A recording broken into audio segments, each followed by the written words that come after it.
can't see anything.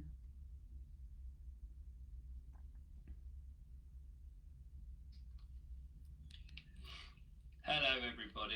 Oh, cool. I can hear my voice. That's always a good sign, right? Hello, guys. Welcome to this training on why stopping drinking is so frustrating. Apologies, it's a little bit late. I tried to do it on Zoom, but it wouldn't record directly into the group. So I thought I'd just come over here and jump in here with it. Anyway, so why is it so frustrating when we want to drink sometimes? Like, it literally feels like we are punching ourselves in the face, that we keep getting the same result, the result being the drinking, which is what we're trying to eradicate. It's what we don't want any longer. So why stopping is so frustrating? So firstly, if you're here, if you're in the group, if you're watching this live, I just want to say thank you for taking the time to watch it. I think this training is invaluable. There's lots of ideas that I touch upon which will give you lots of room to start thinking, and that's the whole idea about stopping drinking, is like really approaching it by changing the way that you think. You know, you can't just think that you will be able to stop one day. You know, all of the years practice that you had at drinking, it takes, you know, an equal amount of effort to kind of start unlearning that as well. Not to say it takes as long, but you see where I come from, hopefully. Anyway, so today's training, we're going to be talking about alcohol and me. So I'm going to share with you a little bit about my journey, and I've not really done that too much in this group. So it'd be good for you guys to hear where I've come from and what I did in order to get to where I am now, which is, you know, coming up to almost 2 years without having any drink or drugs or anything to kind of like alter my state of mind, if you like. Then we're going to look at why we drink, all the reasons why we drink, the conditioning that we're exposed to. Then I'm going to talk about why stopping is so frustrating, or like some of the pitfalls that we fall into when we're trying to stop. Once we know what the frustration is and where it comes from and the reasons why we drink, that's when we can start to see where the desire for drinking is coming from, and then begin to understand how we can unlearn that desire, because this is what it takes to become alcohol free. It's about unlearning the desire for alcohol.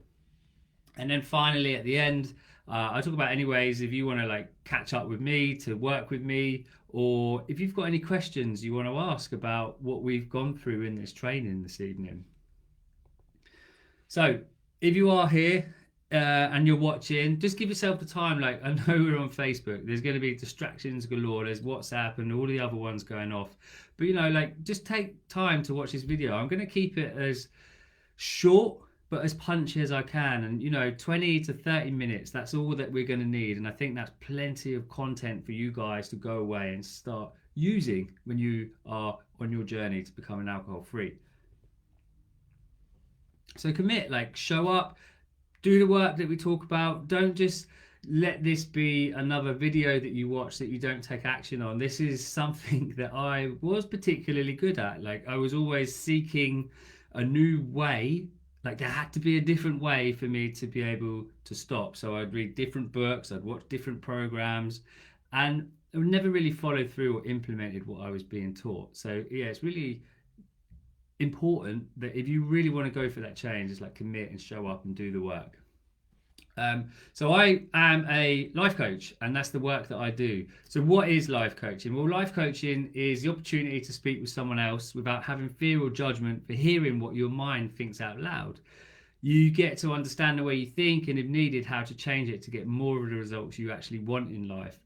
There's accountability, focus, clarity, sense checking, and learning the skills and tools that are essential to coach yourself, because coaching is really a beautiful opportunity to uncover all of that unconscious thinking that you have, that we all have, and there's nothing wrong for having it as well. And I think this is why I love coaching so much, is that I just get to hear with the nonsense that my brain comes out with sometimes, and like recognize that that is what's holding me back, and then finding a way to move through that.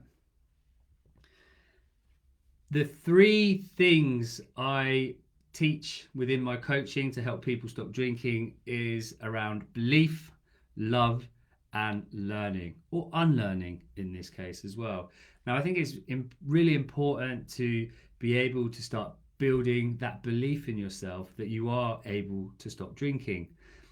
And the way that we know that we are believing in ourselves is when we get the result that we want. So when we believe in that we don't drink, we won't be drinking. Now, in the beginning, you're not going to be necessarily having a lot of belief in yourself. And this is why coaching is powerful, because it gets to uncover why that is so. And the next thing I do is talk about love as well. Love is super important in stopping drinking, and the way that we are with ourselves. When we have compassion, understanding, and give ourselves time to process change, that's where the power comes. And we see it so often is that we trying to use beating ourselves up, essentially, like I said in the beginning, to try and create that change. We're trying to do it from a place of resistance and shame and embarrassment, and that's not where real change happens. That just perpetuates where we are. And this is where learning comes into it. Well, in the beginning, it's about unlearning. It's about unlearning all of these behaviors that we created for ourselves. It's about unlearning the beliefs that we have around alcohol. And these three things tie in really nicely, because when you start unlearning your desire for alcohol, you start believing in yourself more. When you start believing in yourself more, you start loving yourself more. When you love yourself more, you learn new ways. And when you learn new ways, you begin to believe even harder in love. And guys, this just goes around and round and round. And it's such an amazing cycle, because this is what it takes to stop drinking.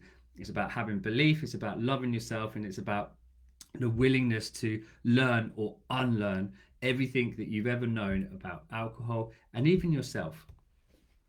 So guys, if you want to book a consultation with me, you could drop me a DM or visit my website. So this training, it's time to bin some old limiting beliefs and ideas to make space for new helpful ones. This is what the training is going to be about today, guys. It's about giving you something to work with on your mindset and to start kind of changing that thinking or old programming, if you like, that you've got around alcohol. So is this training for you? Well, these are some of the ways that you'll know, because you'll feel like there's no way you can go out and enjoy yourself without alcohol being involved. You'll be fed up with breaking promises to yourself that you want to stop and doing things that you regret. You want to experience a life without alcohol for a bit, but find it hard to stop because of urges, peer pressure, other people, all sorts of things. We're going to go into that in a bit more detail. And you want to stop the drinking, thinking, mind chatter when you go out and aren't drinking, and you've thought about stopping, knew it would be good for you, but you can't. Like, there's something happening that is creating a struggle or resistance for you. And you know that without alcohol, you could achieve so much more. Now, this is actually the belief that I had when I stopped drinking, or before I even stopped drinking. It's like I honestly believed that drinking was what was holding me back. And then the last thing here is like being frustrated, fed up that you can't break the cycle. So who am I? Patrick Fox. You guys have probably seen me around in the group by now. I am a certified life coach, ex-lover of alcohol and drugs. And I help people stop drinking and live the life that they both desire and deserve. And sometimes what happens with alcohol is it numbs, it dulls, it keeps you from finding out what that is. And that was certainly the case with myself. And as you can see from these pictures right here, I was a little bit of a party boy, and I drank from a pretty young age. I think it's probably around 14 or 15. Getting pissed down the park on, the big 2-litre bottles of White Lightning, cider. And then that escalated as well. So ended up like smoking lots of marijuana, doing lots of drugs, ecstasy, cocaine. Like that happened all the way through my late teens and all the way through my 20s, even into my early 30s. But it kind of started changing towards the end of my 20s, which was when I was starting to get very fed up with the whole drinking and going out. Like, I loved going out and drinking, but it was the the feeling that I had afterwards. It was the getting up for the week on a Monday morning, just like having zero motivation to do anything. And that escalated into eating poorly and then thinking poorly, and I spent my weeks thinking about, I spent the beginning of the week thinking about what I was going to be doing at the weekend. So like there was no passion or desire. Like my only desire was for alcohol, and that needed to change. And what happened was on the 27th of December 2018,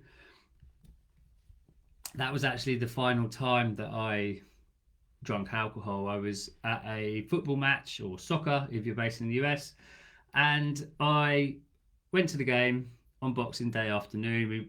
I think we won because we went to the pub, although that probably wouldn't have made too much difference. But we went to the pub afterwards and we were celebrating. And after 5 or 6 pints, I had this belief that I couldn't drink anymore, that I needed to have something to help me keep going, which in this case was cocaine.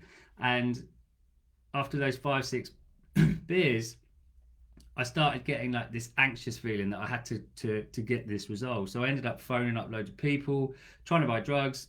Boxing Day, families at home, got a new puppy, very young child, young daughter as well. And I'm sat at this table with my friends. I couldn't tell you what we were talking about because the only thing I had on my mind was like getting drugs so I could carry on the party, if you like.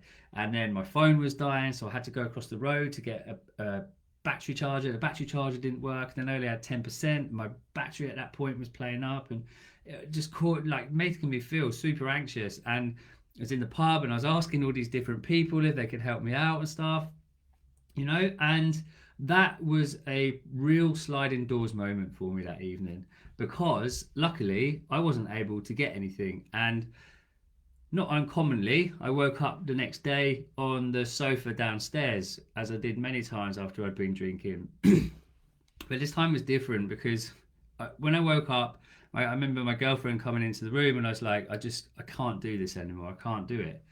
And something felt very, very different for me. It was like I'd had enough. Like this was the final time for me. Now, it wasn't the first time that I threatened to stop drinking. Far from it. I tried many times before. I'd had stints where I did like 7 months not drinking.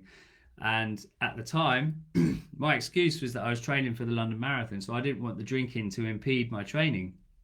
But really, unbeknown to anyone else, is I was deeply unhappy with drinking and how it was affecting me and how I wasn't showing up how I wanted to in life, So I didn't drink, and then after like 7 months, I ended up drinking again because it was the summer, and that was like a trigger that I had about drinking in the sun and having a cold beer. And then I started drinking again. So that is a very whirlwind tour of my drinking career. But here we are now, not drinking, and the consequences for me were that, I had the hangovers lasted days. Actually, from when I stopped drinking the first time, the hangovers got much worse when I started drinking again. And I don't know whether that was just coincidental or that was just something that I'd created for myself. Who knows?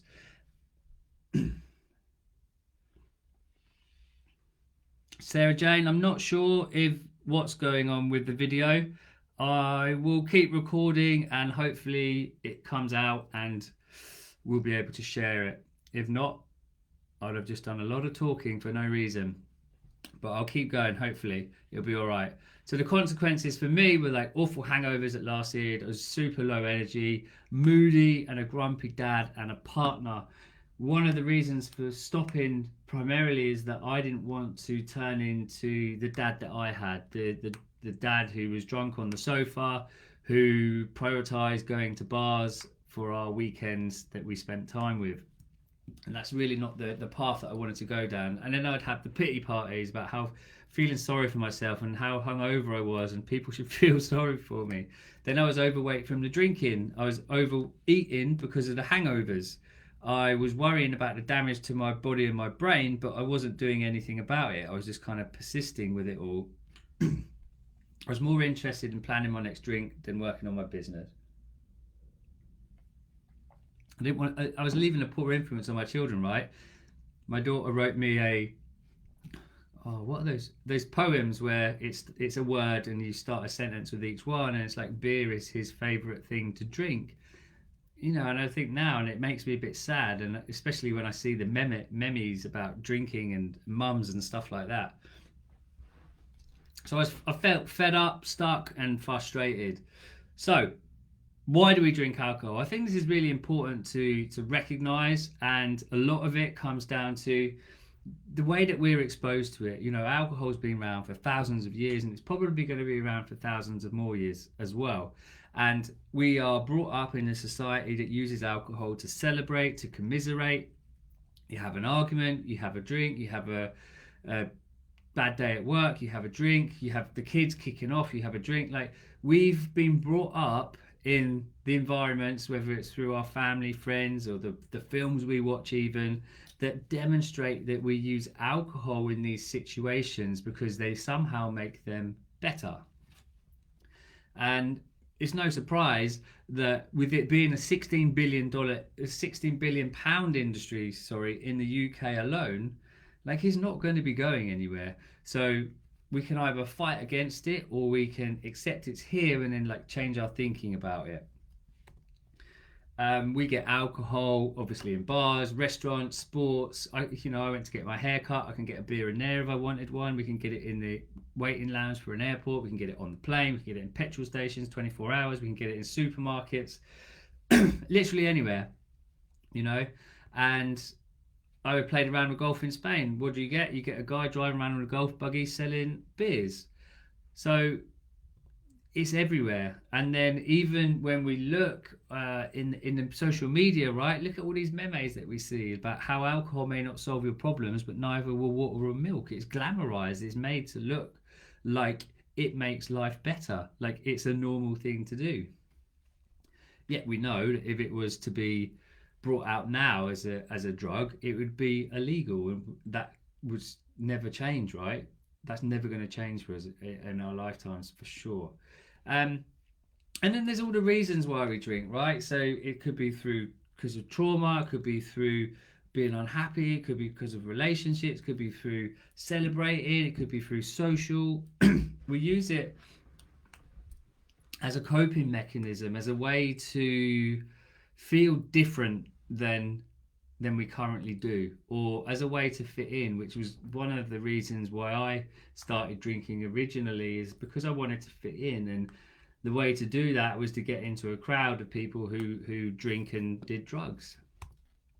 And I honestly believe that there is a massive sober movement, sober revolution, I like to say, and you're seeing a lot of people really questioning the role that alcohol has in their lives. Even the breweries, to a degree, are smack bang on this, because they've started bringing out so many different alcohol-free beers. There's so much choice for alcohol-free beers these days, because the brewers are recognizing that actually it is a big market still. So let's talk about your brain and alcohol, because I think this is important, and it's good to know around why stopping is frustrating, right? Because there are certain things that happen within our mind that cause us to want to continue drinking. Now, it's a combination of things. It's the way that we think and believe about alcohol that creates like an urge or a desire. And then there's the whole process that happens within the brain, the release of dopamine that we get from drinking alcohol.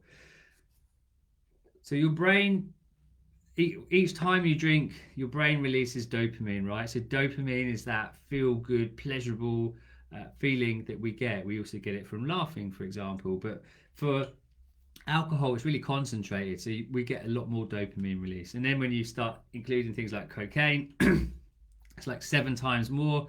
And then, the opiates, they're at the top of the scale for, excuse me, guys, top of the scale for how much dopamine gets released. But the trouble is, right, the more dopamine that the brain releases, the less effect that it has on us. So we end up having to consume more of that thing, i.e. alcohol, that gives us the dopamine in order to get that dopamine rush. So whereas one drink previously may may have given you a good pleasurable feeling, you now find that you need two drinks to get that same sort of feeling, and then it escalates, right? So it's really easy to see why we end up having to drink more to feel the same way, or we go down that path of thinking one's never enough because we haven't got what we wanted from it that we used to get originally.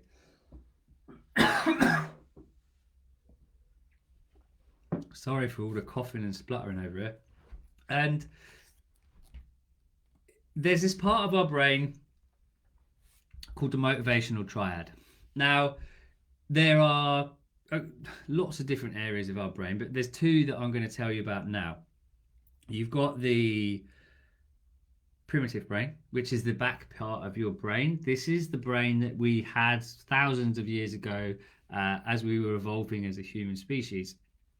And that brain had three simple functions, if you like, and all that, and the main thing being underlying underneath all of it was survival. So in order to survive, all our brain had to do was seek pleasure. By seeking pleasure, I mean about going out and having food, making sure that we had food to survive. It could have been about having sex so that we could procreate. It could have been about finding berries and remembering where they are for the next time so that we can have that sweet thing. The next thing is about avoiding pain. Our primitive brain wants to avoid pain. So the pain could be from avoiding the pain of being left out by the community, because in thousands of years ago, if you weren't part of a community and you were on your own, there was a very, very real chance that you would not survive for particularly long. And even now we see how this plays out in terms of like vulnerability and going out and just talking on stage, for example. Like our brain literally thinks we're going to die because it all comes back to this motivational triad.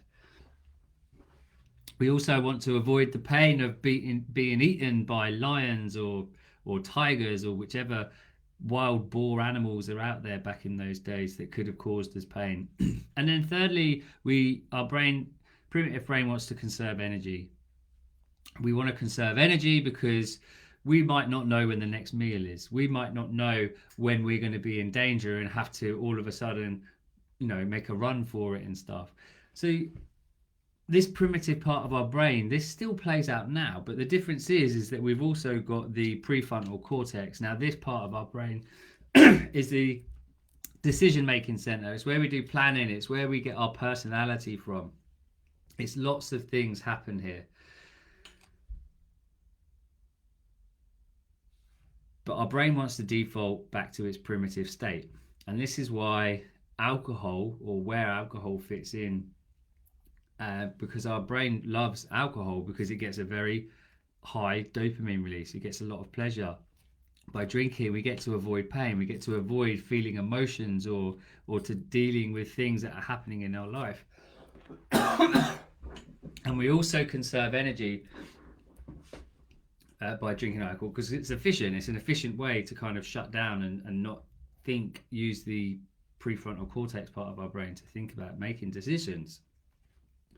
So knowing that, I just wanted to see that it's not a you problem, it's a chimp brain problem. It's our primitive brain at work, and this is the part of the brain that we need to learn to override in order to unlearn the desire for alcohol, because actually in the primitive brain is also where our emotions come from as well. So why is stopping so frustrating? Stopping is so frustrating for many different reasons, but I've kind of narrowed it down to these ones for now. And I think that where a lot of people get stuck is that they are using their past to predict the future. So looking or using old thinking patterns about how they've tried to stop before and it didn't work. And then when it comes to the next time they want to stop, they revisit the way that they did it last time, expecting a different result, but actually you're just going to get the same result. So changing what you do instead of changing how you think is limited. You know, that's where we're using willpower and discipline, and those things are limited because when we don't change the thinking that comes with it, then it's limited. You know, I said that. That's what I mean. And this time, you know, when you wake up in the morning and you say to yourself, like, I really, really mean it this time. I'm never drinking again. Like, how is it going to be different? Like, that's the question that you want to be asking yourself. How is this going to be different to the last time? Because if you're just going with the same thinking, the same actions, the same patterns, you're going to end up with the same result as well. So this is why it's incredibly frustrating, because we're trying to do the same thing using the same tools and the same thinking, and it's why we keep getting the same results. Then the next thing is about arguing with reality. So Byron Katie says that when I argue with reality, I lose 100% of the time. Now, what we mean by arguing with reality is arguing with the facts of the world, arguing that alcohol should be illegal, arguing that your partner should help you stop drinking, arguing that there shouldn't be alcohol in the house when your partner drinks. You know, like all of these things that we think should be different, or that we wish were different. Like we wish that we didn't have a drink last night. That's arguing with reality, because we did do that thing, or there is those things in the house. And when we argue with reality, that creates resistance, and it creates the struggle and the uncomfortable feelings. And when we feel uncomfortable, when we feel resistance, when we feel struggle, these are the types of feelings that lead us to drinking if we don't manage them. And you know, when we compound the shame thinking that you shouldn't have drunk, that doesn't feel good. And I think it's important to recognize that drinking does not cause you to feel shame. Drinking doesn't cause you to feel embarrassed, and drinking doesn't cause you to be filled with regret. The only thing that causes those emotions is the way that you think about yourself and the way that you think about what you did when you were drinking. The next thing is about being creatures of habit. People find this frustrating as well. We are creatures of habit. Going back to the old motivational triad, right? Like, our brain wants to be efficient. The way it's efficient is that we create habits and patterns for ourselves in order for us not to think about them. It's like the same reason why you always walk the dog the same route or drive the same route to work. It's because we found a way that we believe is efficient.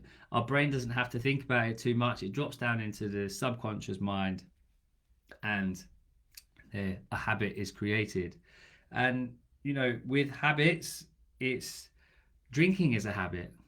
We've created a habit of drinking. We created a habit of drinking because we want to feel different. We created a habit of drinking because we want to have a beer as soon as we get home from work. We want to feel every time that the kids don't do what we want. We've created a habit that we need to have a drink in order to feel better. It's really easy to create habits, but not so easy to break them. Especially when you, again, like using your past to predict the future. Another thing that's frustrating about stopping drinking is like no one taught us about emotions. There's no lessons in school.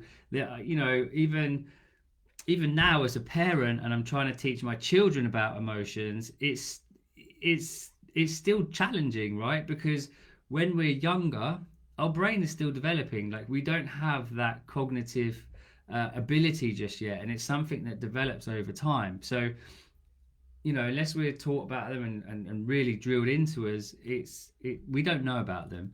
And it's emotions, feelings that are causing us to drink. Because when we feel the feelings of frustrated and sad and shame and things like that, they're the ones that kind of drive the action to want to go and have a drink to relieve them. And then finally, for the frustrations, is abdicating responsibility. What I mean by that is like not taking responsibility or ownership for ourselves, thinking that the reason we drink is because of things outside of ourselves. So things that happened to us in the past, things that other people did to us, things that are going on in the world, thinking that they are the reasons we drink, that is abdicating responsibility. The only reason we drink is because we have a thought that makes us feel a certain way that dictates whether we drink or not. And the answer isn't outside of us. The answer is always inside. Now, there are reasons why we drink, right? Like if we suffered from PTSD or some form of abuse when we're younger, we might think that's the reason we drink. But the only reason that we're choosing to drink for that is because of the way that we're still thinking about it. And what you're able to do when you take responsibility for your thinking, and I'm not saying you take responsibility for what happened to you, not at all, but you can take responsibility in how you choose to think about it now, because you can change the way you think about it now, because that will change the way that you feel. So how is desire created? We've kind of looked at it already, right? So desire is created by how we think. Now, we create habits for the way that we think as well. We're not always conscious of these. And this is the work that you have to do, is like uncovering why you drink. Like, why is it that you think that you need to have a drink? Because when you start to begin to unpack all of that, that's when you can see how you are creating that desire to drink. So thoughts like drinking helps me to relax, I need to drink to have fun, drink is cool. You know, all of these thoughts that you can see up here on the screen, these are kind of thoughts that drive desire to want to go and have a drink. We literally create the desire to drink, and that's good news, guys, because it means that you can unlearn the desire to drink as well by looking at your thoughts, by changing them. But first you need to kind of understand where or what is creating the desire in the first place before you can start changing it. So unlearning desire. So we have like desire, when we think, or we have desire, which is an urge to drink, then we take action on it. So we have an urge, we take action, our brain gets a reward, it gets its dopamine release. That's how we end up in a cycle. Now, every time we have desire to drink and we have that drink and reward ourselves, we are reinforcing the need to have a drink in order to achieve whatever it was that we wanted. So if we wanted to feel different, we have a drink so that we can feel different. Each time we do that, we're teaching our brain that this is how we cope. And this is what I mean by teaching. We've taught ourselves how to desire alcohol. And when you're stopping drinking, and if you're trying to use willpower, you're trying to use resistance, or you're trying to like force yourself to stop, this creates anxiety, because you think that you're missing out, right? It's lack, it's scarcity, it feels like something's been taken away from you. And when we feel in that kind of state, that's when the anxiety, the way to relieve the anxiety, or the way that we've taught ourselves to relieve anxiety, is by drinking alcohol. So we kind of like double down on desire here.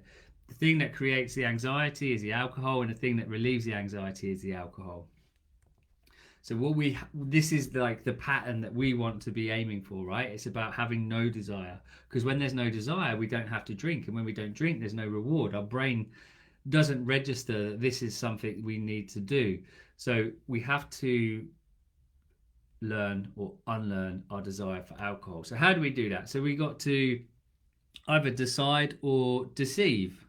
So when you come to make the decision about stopping drinking, is it really the decision that you want, or is it just the decision that you think you need? Like, are you all in with it? Are you super serious? Like, you've got all of your whys about why you want to stop drinking. And then this is where you have to do some work and uncover what is going on for you. Like, really, why do you want to stop drinking?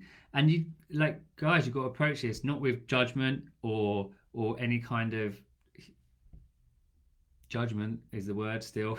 So don't approach it with judgment, but actually be really curious about, like, why do I want to drink? Is it because I think I should? Is it because somebody's told me that I should? Is it, you know, like finding out those reasons, and then, you know, why do I want to keep drinking, or why do I want to stop drinking? You play around with all the different questions and find all of those thoughts, that are hindering you and stopping you, because otherwise you're kind of like deceiving yourself. You're telling yourself you want to stop, but in the background you're not really, you're not all in, because you're deceiving yourself. You're already planning to have a drink at the weekend, and I know this because I used to do it to myself all the time.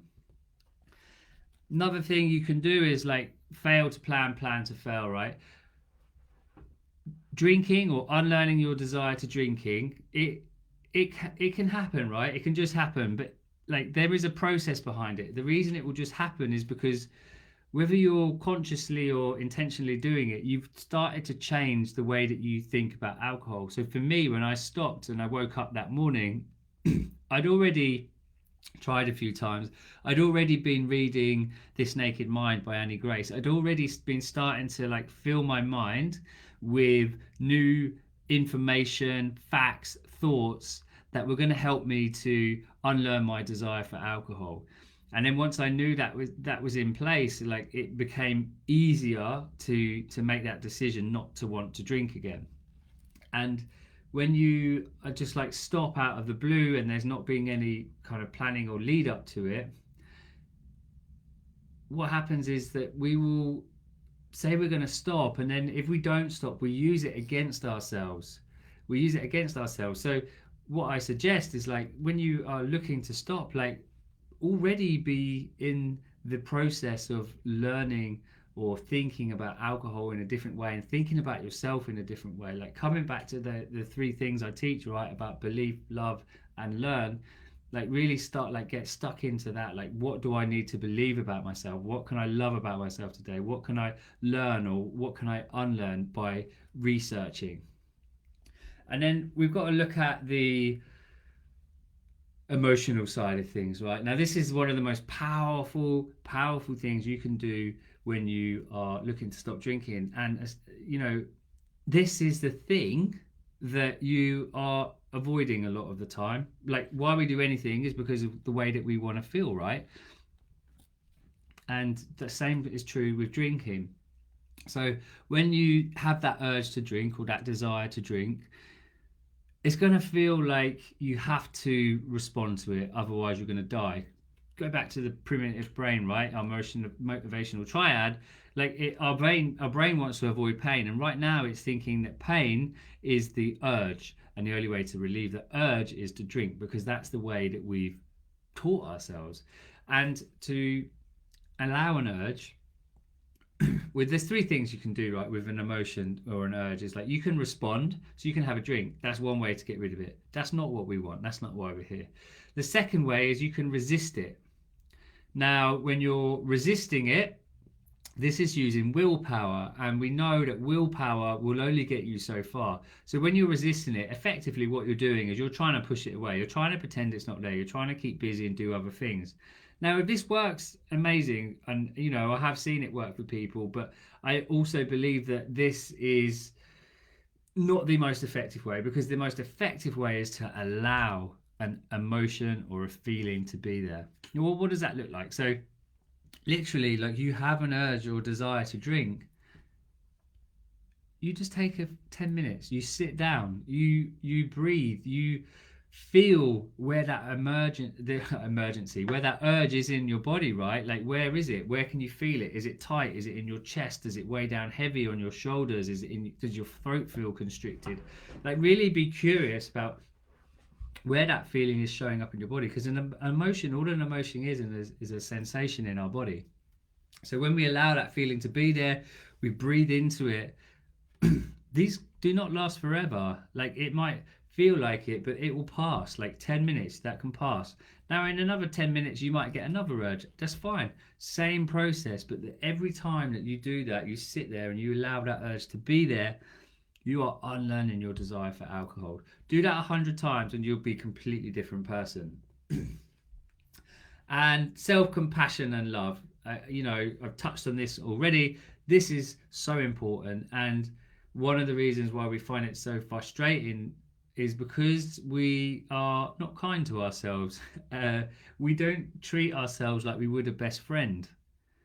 We somehow feel like we should be different in the way that we treat ourselves compared to other people. and it's not true. Like you have to take care of yourself first, and that starts with in the way that you think about yourself, the way that you make things mean about yourself, the way that you treat yourself in everything that you do. And another way is to look at the language and the way that you speak about yourself, right? If you have thoughts about how you're an idiot, or you're so stupid, or I can't believe I've done it again, like these are not thoughts that are going to serve you. These are thoughts that are going to perpetuate what's going on for you. And this is where the compassion and the self-love comes in. You've got to start looking and thinking about yourself in a different way. Like, what would you say to your best friend about something that they'd done if they'd drunk and they said they weren't going to, right? So you've got language, asking yourself better questions, not saying why am I so stupid, but saying what can I learn from drinking yesterday, or what would I do differently this time? Instead of like asking yourself closed questions, ask yourself open questions, like open up the possibilities for yourself. Don't shut yourself down with I don't know what to do. You do know what to do, you're just scared in trying it. You don't want to have that feeling of failing when you do try it and it doesn't work. But instead you can look at it and like, I know what to do, I'm going to try it, and if it doesn't work, I will do something differently. Like, always be looking about how you can learn from what you've done. Believe, love, learn. So important. And there's also worksheets. There's worksheets available in this group. There's worksheets available on my website. And if you're on the Alcohol Rethink project, there's a whole 30 days worth of worksheets to absolutely fill your boots with and start changing the mindset that you need to become alcohol free. So guys, summary, it's about uncovering your reasons for why you drink. Love your reasons for stopping, because if you don't love your reasons for stopping and you're still attached to the reasons why you drink, then you're going to be stuck in that between a rock and a hard place, if you like you're not going to want to stop because you're thinking you're missing out. So you have this to in and fro in the whole time. Decide or deceive, like really get clear on what it is that you want from not drinking, or you end up deceiving yourself. Looking at your triggers, your urges, your thoughts. These are also important. These things do not just happen to you guys. These things you create. And this is what I mean about taking responsibility, is understanding that these are not external factors. These come from ourselves.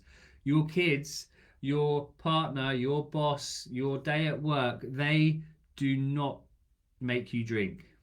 Your thoughts about them is what makes you want to drink. That's where the urges come up.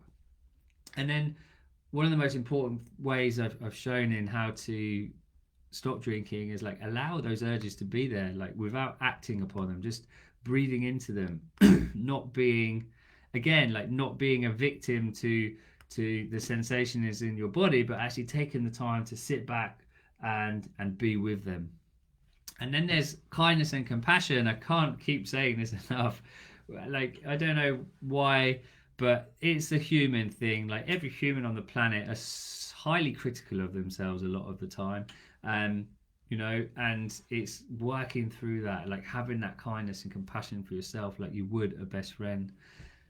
How you talk to yourself, the questions you ask, and the stories that you have about yourself as well. These are all really important.